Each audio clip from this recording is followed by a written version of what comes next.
Student, हम विकास Pandey physics mania bye विकास sir के channel पे आपका स्वागत करते हैं। देखिए, हम लोग 10th क्लास का टॉपिक है ओम्स लॉ, करंट इलेक्ट्रिसिटी का टॉपिक है। इसको हम लोग आज इसको पढ़ेंगे कि ओम्स लॉ क्या होता है और इसके बारे में जानने की कोशिश करेंगे। जो ओम थे वो एक साइंटिस्ट थे। उन्होंने इस लॉ को बताया था कि किस तरीके से करंट इलेक्ट्रिसिटी में वोल्टेज और करंट के बीच में क्या रिलेशन होता है, उसको उन्होंने समझाया था। देखिए, हमने ओम साहब का स्टेटमेंट यहाँ ड्रॉ कर रखा है कि अगर किसी कांस्टेंट टेम्परेचर पर अगर आप करंट को फ्लो करवा रहे हैं आप किसी कंडक्टर के थ्रू। अच्छा, एक बात यहाँ नोटिस करने वाली है कि कंडक्टर के थ्रू ही ऐसा आपको देखने के लिए मिलेगा और किसी चीज के लिए नहीं, सेमीकंडक्टर, इंसुलेटर, इन सब चीजों के लिए नहीं, कंडक्टर के थ्रू वो डायरेक्टली प्रोपोर्शनल होगा पोटेंशियल डिफरेंस के। हमारा जो स्टेटमेंट था, current flowing through a conductor directly proportional to potential difference I. ठीक है, अब इस चीज को आगे बढ़ाएं तो V अपॉन I ये बराबर होता है एक कांस्टेंट के, और इस कांस्टेंट को आगे जाके एक नाम दिया गया R, और ये R ही बच्चों आगे जाके रेजिस्टेंस में कन्वर्ट हो गया।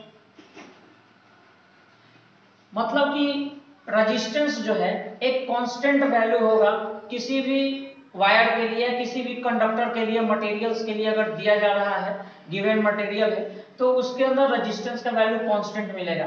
और यहां से उन्होंने एक और रिलेशन बना के लाए हैं कि V इक्वल टू क्या होता है, I R होता है। यह फॉर्मूला काफी फेमस है।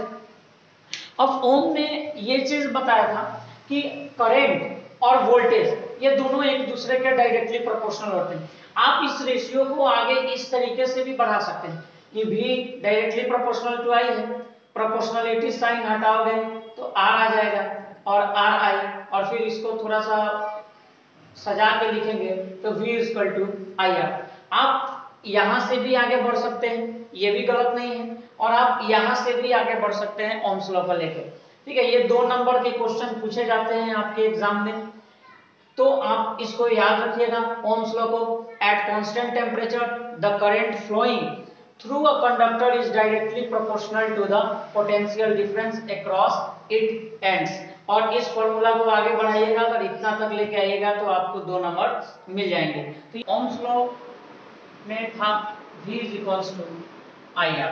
ठीक है, इसके पहले था और V equal to I R, यहाँ फॉर्मूला था। ठीक है, और इसके पहले ये था कि V directly proportional to I, जहां हम प्रोपोर्शनलिटी साइन को हटाते थे और प्रोपोर्शनलिटी साइन की जगह पे R रेजिस्टेंस एक कांस्टेंट आता था और R I आ जाता था, और यहाँ से हम लोग फिर उसी को लेके आते थे।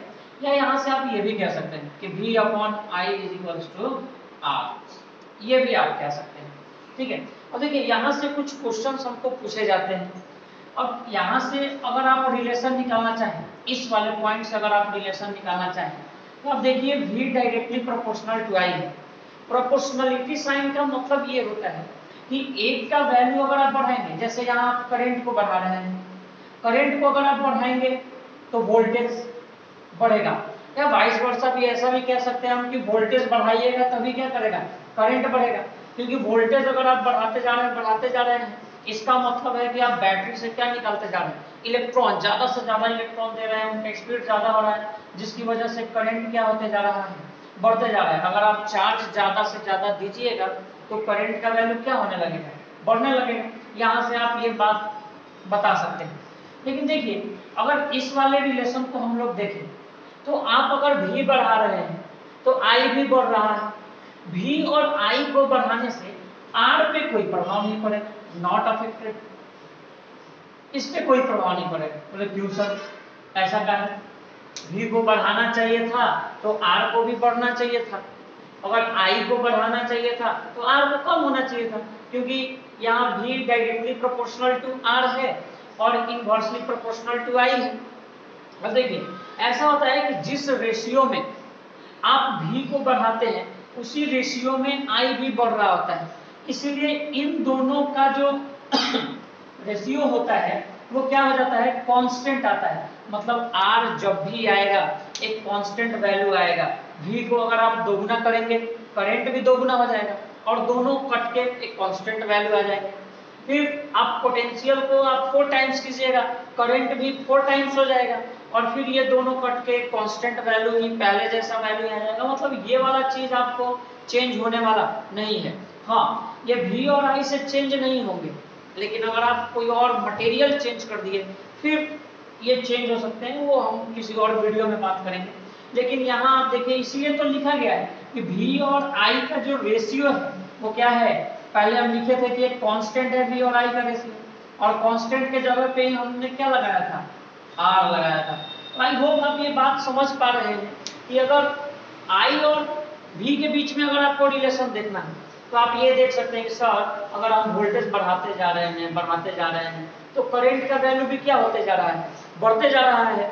और यहाँ आप करंट बढ़ा रहे हैं तो वोल्टेज का वैल्यू बढ़ रहा है, क्योंकि दोनों के बीच में डायरेक्टली प्रोपोर्शनल का रेशियो है, ठीक है। लेकिन अगर आप देखेंगे रिलेशन है, सॉरी, अगर आप ये देखेंगे कि V और I अगर इनको जिस अनुपात से बढ़ा पा रहे हैं, रेशियो से बढ़ा पा रहे हैं, तो एक इक्वल टू के इस साइड वाला वैल्यू एक कांस्टेंट वैल्यू आ रहा है जिसको R से लिखे हैं। यानी अगर आप वोल्टेज और करंट बढ़ा रहे हैं तो इन दोनों का रेशियो हमेशा एक कांस्टेंट वैल्यू आएगा। और वही हम क्या कह पा रहे हैं, यहाँ रेजिस्टेंस कह पा रहे हैं। तो आप ये समझ पा रहे हैं। यहाँ से आपको क्वेश्चन भी पूछ देगा, हो सकता है ऐसा क्वेश्चन पूछ दे कि करंट को क्या कर दिया हमने, 2 टाइम्स कर दिया, करंट को क्या कर दिया, 2 टाइम्स कर दिया, तो बताइए वोल्टेज पे इसका क्या प्रभाव पड़ेगा। वोल्टेज भी 2 टाइम्स हो जाएगा, वोल्टेज भी क्या हो जाएगा, 2 टाइम्स हो जाएगा, क्योंकि जितना ये बढ़ेगा उतना ही ये भी बढ़ेगा।